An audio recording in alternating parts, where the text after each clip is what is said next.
Hi, ladies and gentlemen. Welcome to Lesson 11, Comparing Ratios Using Ratio Tables. So please copy this in your workbook, page S42 on the top, right underneath where it says Lesson 11, Comparing Ratios Using Ratio Tables. Today I will solve problems by comparing different ratios using two or more ratio tables. So now you are going to be working with more than just one ratio table, and you're going to be comparing information based on the equivalent ratios that you get from each ratio table. Example 1 tells us create four equivalent ratios, 2 by scaling up and 2 by scaling down using the ratio 30 to 80. So even I had a hard time understanding what they meant by scaling up and scaling down.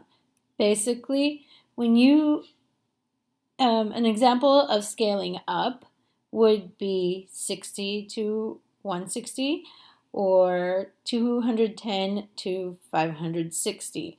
So to get 60, we multiplied 30 times 2. Since we multiplied it the left side by 2, we multiply the right side by 2 as well. 80 times 2, which is 160.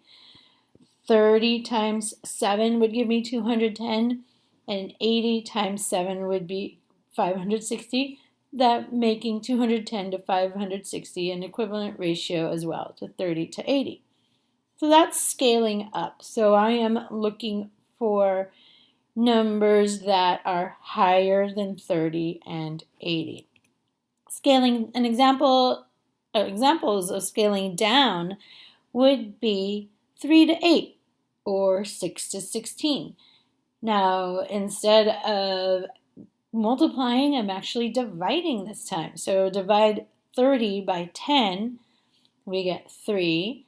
80 divided by 10 is 8. So that's 3 to 8. And if you look at this, 3 to 8, 30 to 80, really all I did was take the zeros out on both sides. And 6 to 16, because if I multiply 6 times 5, that will give me 30. 16 times 5, that will give me 80. So whatever I either divide from 30, like a number, specific number like 2 or 10, I would also divide that same number by 80. Or you can look at it the other way as well. 3 times 10 is 30. 8 times 10 is 80. Okay? Whatever works best for you. So once again, scaling down would mean that your numbers are smaller than 30 and 80.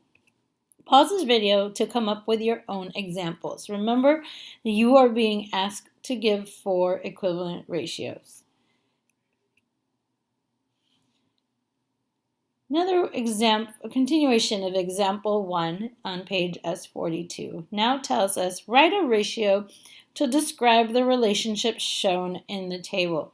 This table tells us that for every 2 hours there are 16 number of pizzas sold. For 5 hours there's 40. Look at the relationship between 2 and 16. 5 and 40, 6 and 48, 10 and 80. What do you notice? Okay, there is a pattern that we are seeing here, and I want you to figure out that pattern. Your answer for this question, for this problem, it's not really stated as a question, should say the ratio used to create the table is 1 to blank, which means that there are blank mini pizzas sold every hour.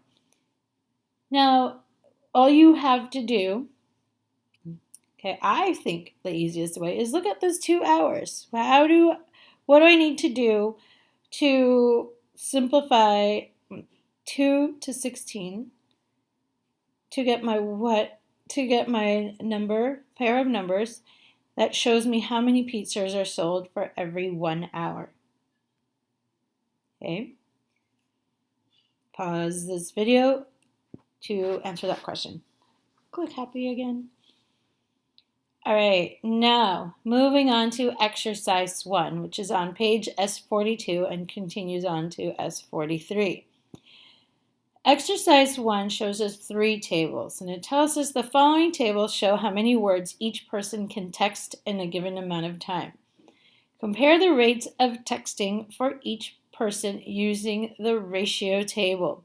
So Michaela, can type, for every 3 minutes, she can type 150 words. Okay, that's definitely not this Michaela, because I could never type that fast. And then for every 5 minutes, she can type 250 words. 7 minutes, 350, 9, 450. So what I want you to do is think about how many words per minute can Michaela text.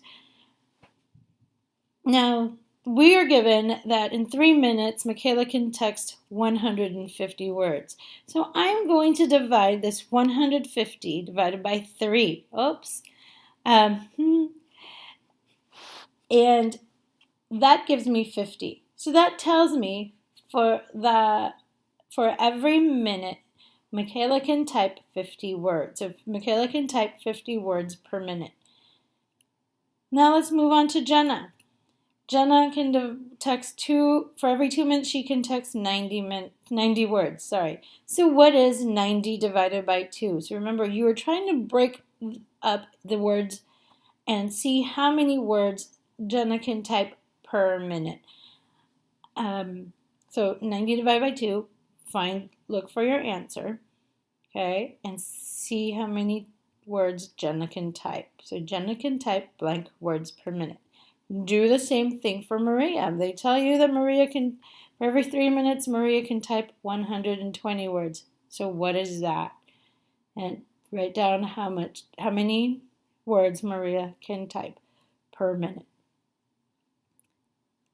So pause this video to solve for Maria's rate.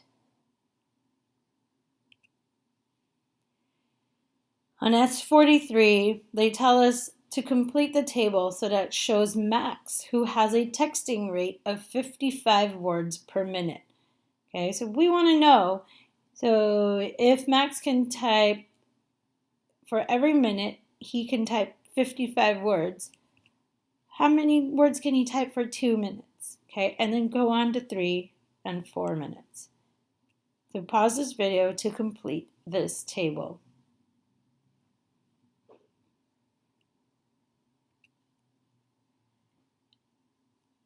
Exercise 2. I'm not really going to do much with you on this one. I'm going to ask you to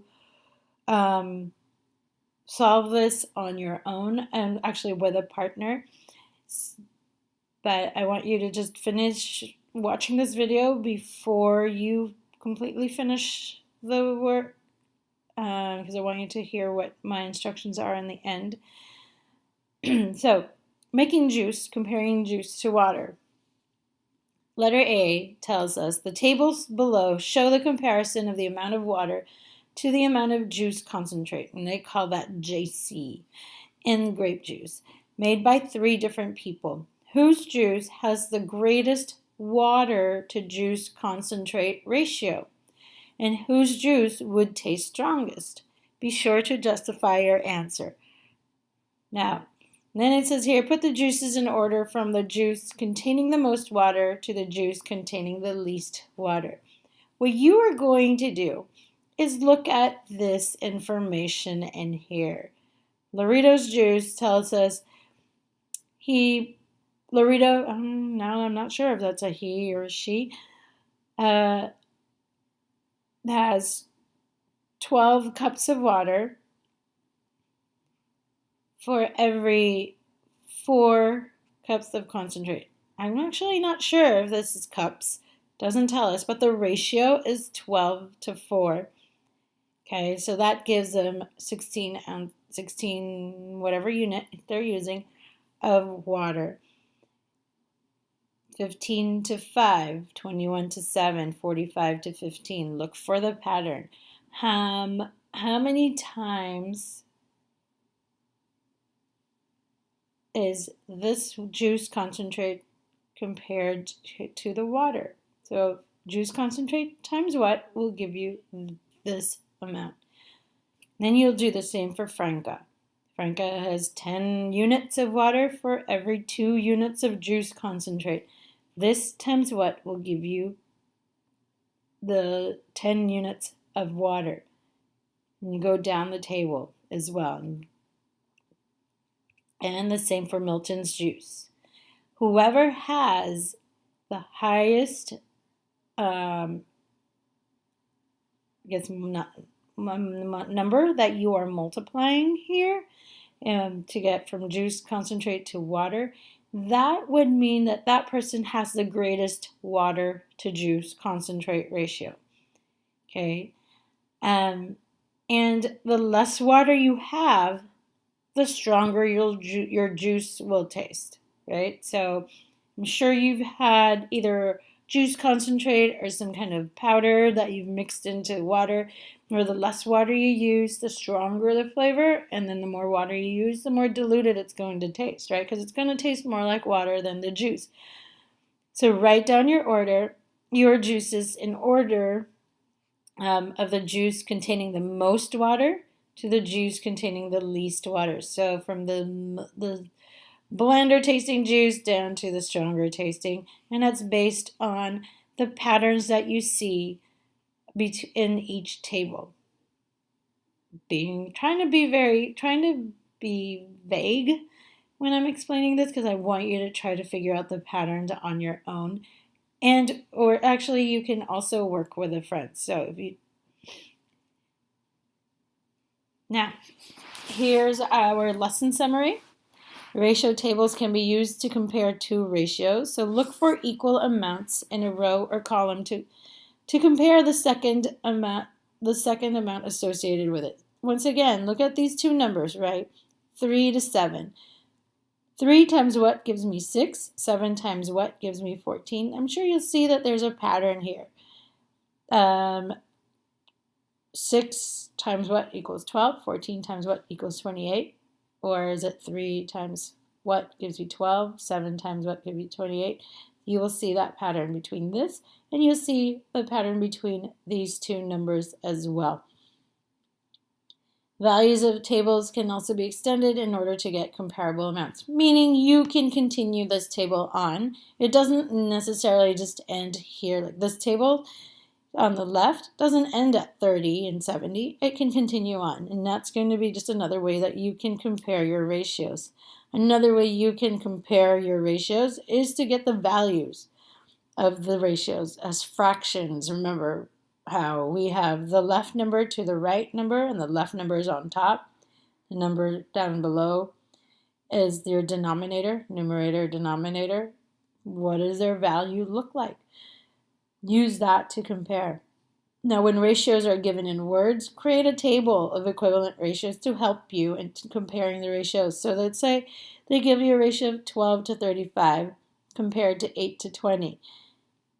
To get data, to get insight as to how these ratios compare, you can create a table.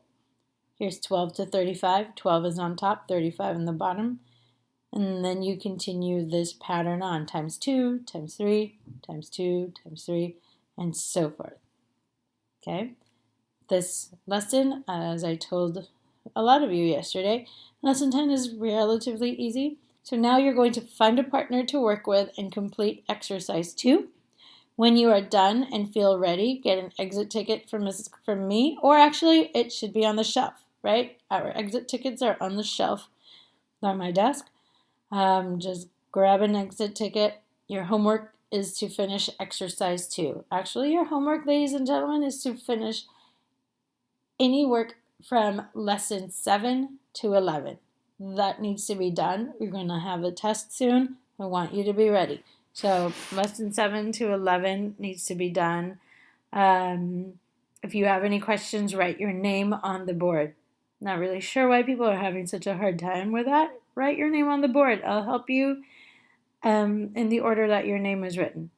Okay, so till next time, guys.